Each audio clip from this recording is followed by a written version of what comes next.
Hey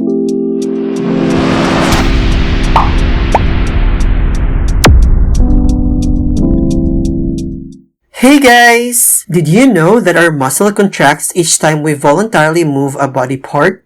It is because our muscles, most commonly the skeletal muscles, are made of muscle fibers, which in turn are made of functional units called sarcomere.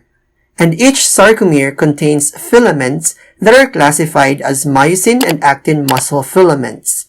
And when these filaments slide past each other, our muscle contracts, resulting in shortening of the sarcomere and of course, the muscle.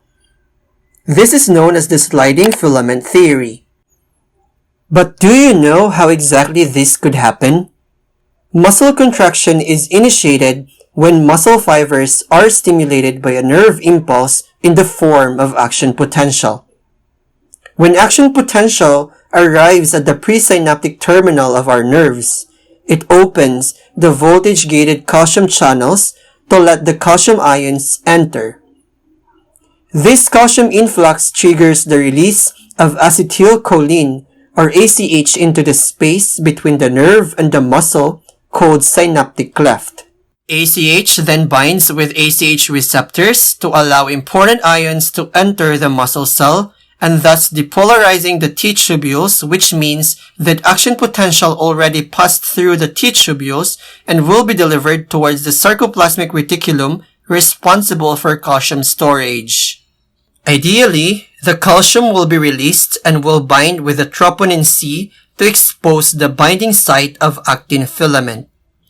The myosin head binds with actin and releases ATP, where it becomes ADP. Then, the power stroke happens as the myosin tilts its head to pull the actin inward and thus causing muscle contraction. After that, the ATP attaches back to the myosin head and causes muscle relaxation. And this process is called the cross-bridge cycle. That is how amazing our body works. This is Dodievic and see you again tomorrow for another dose of anatomy.